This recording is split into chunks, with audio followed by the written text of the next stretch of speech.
Selamat pagi Bapak Ibu Bapak Ibu. Saudara yang terkasih di dalam Tuhan Yesus Kristus.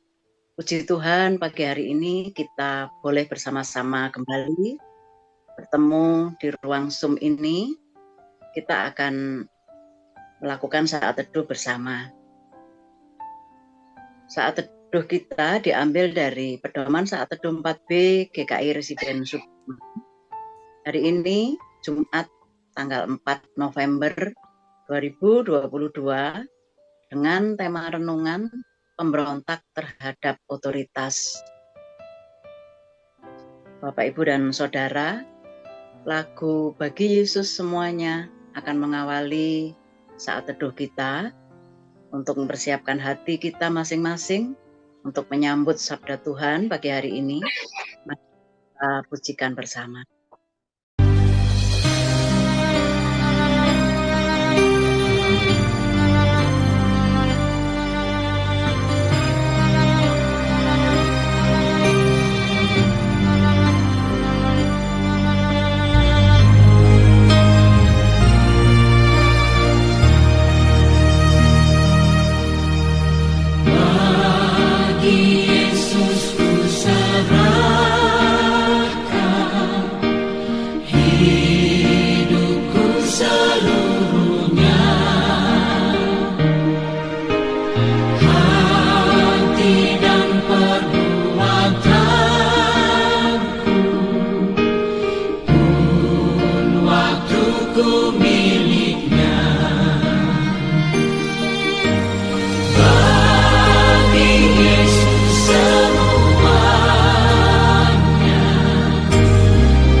Bapak, Ibu, dan Saudara sekalian, kemarin kita merenungkan suatu peristiwa di mana para pemimpin orang Yahudi mempertanyakan kewenangan Kristus dalam mengajar.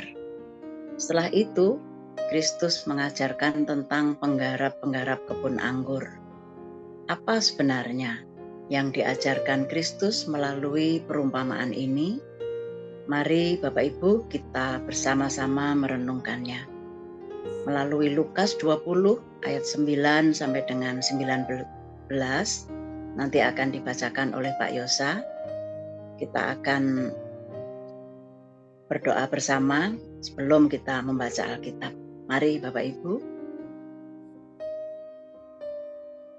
Bapa di dalam surga, terima kasih untuk kesempatan pagi hari ini Tuhan. Terima kasih untuk firman yang Tuhan sediakan bagi kami hari ini. Beri kami hikmat ya Tuhan, supaya kami boleh memahami, boleh mengerti firman ini, dan boleh menjadikan tuntunan bagi hidup kami. Tolong kami ya Tuhan, dalam nama Tuhan Yesus kami berdoa. Amin. Bapak Ibu, mari kita membaca firman Tuhan dari Lukas 20 ayat 9 sampai dengan 19. Perumpamaan tentang penggarap-penggarap kebun anggur. Lalu Yesus mengatakan perumpamaan ini kepada orang banyak. Seorang membuka kebun anggur, kemudian ia menyewakannya kepada penggarap-penggarap, lalu berangkat ke negeri lain untuk waktu yang agak lama. Dan ketika sudah tiba musimnya, ia menyuruh seorang hamba kepada penggarap-penggarap itu supaya mereka menyerahkan sebagian dari hasil kebun anggur itu kepadanya. Tetapi penggarap-penggarap itu memukul hamba itu dan menyuruhnya pulang dengan tangan hampa. Sesudah itu, ia menyuruh seorang hamba yang lain, tetapi hamba itu juga dipukul dan dipermalukan oleh mereka, lalu disuruh pulang dengan tangan hampa.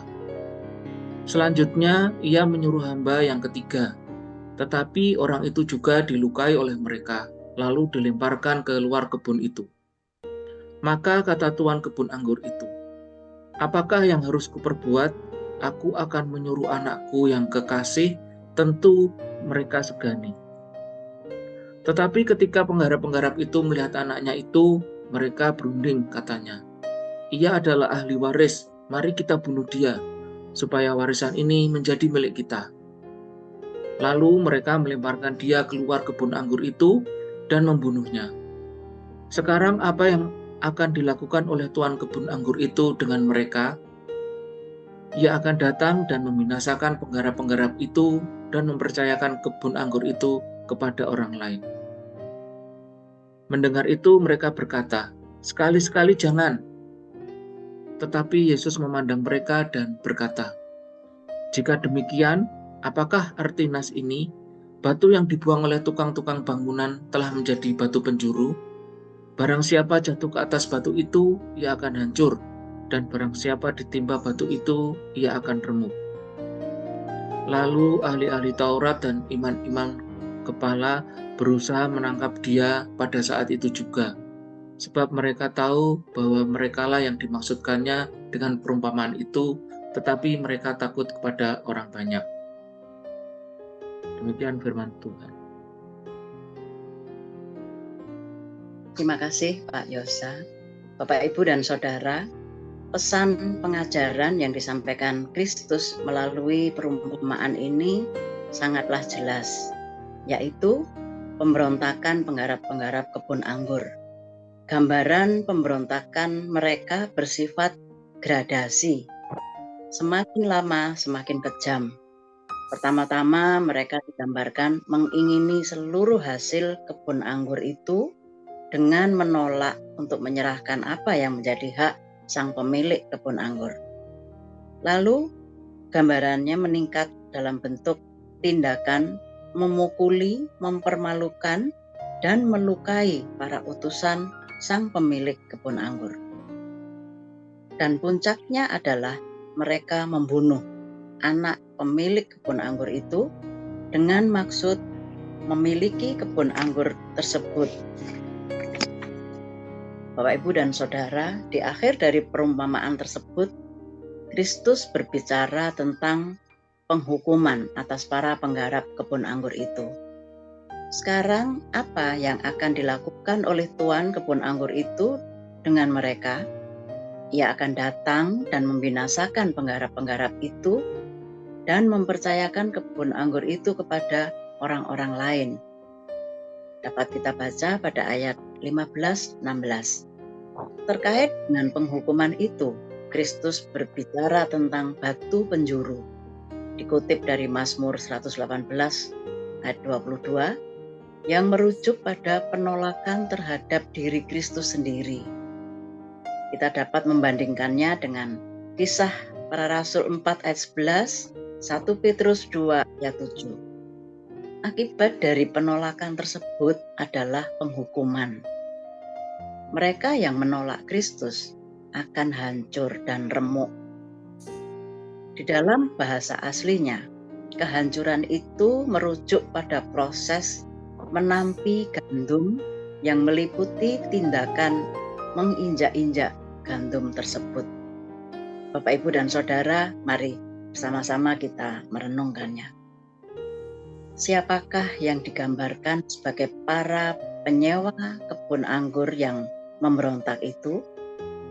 Para ahli Taurat dan para imam kepala menyadari betul bahwa merekalah yang dimaksud oleh Kristus. Lalu bagaimana dengan kita? Jangan-jangan kita juga telah mengingini apa yang melebihi hak kita. Bahkan kita menolak para utusan Kristus yang mengingatkan kita untuk hidup dalam kebenaran. Mari Bapak Ibu kita berdoa. Bapa Surgawi, sumber pertolongan kami bersyukur untuk firman Tuhan pagi hari ini. Melalui firman ini kami boleh diingatkan Tuhan untuk tidak memberontak kepadamu, diingatkan lagi untuk tidak mengingini apapun yang melebihi hak kami. Tuhan, tolong kami untuk dapat hidup lebih taat dan berkenan kepadamu. Melalui firman ini juga kami diingatkan untuk tidak menolak utusan Tuhan yang datang kepada kami untuk mengingatkan supaya kami hidup benar di hadapan Tuhan. Terima kasih Tuhan untuk firman-Mu pagi hari ini. Tuhan, tolong setiap kami untuk boleh mengingat, memahami, bahkan kami sanggup untuk melakukannya.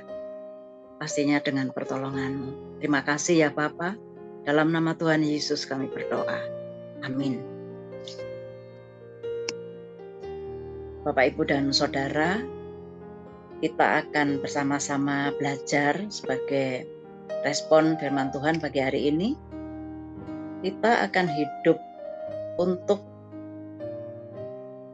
lebih berkenan, untuk tidak mengingini apa yang bukan menjadi hak kita. Kalau saya merasakannya dalam renungan pagi hari ini, kita dihimbau untuk tidak tamak, untuk tidak serakah gitu ya. Itu pendapat pribadi saya sih. Tuhan menolong dan memberkati kita semua. Amin.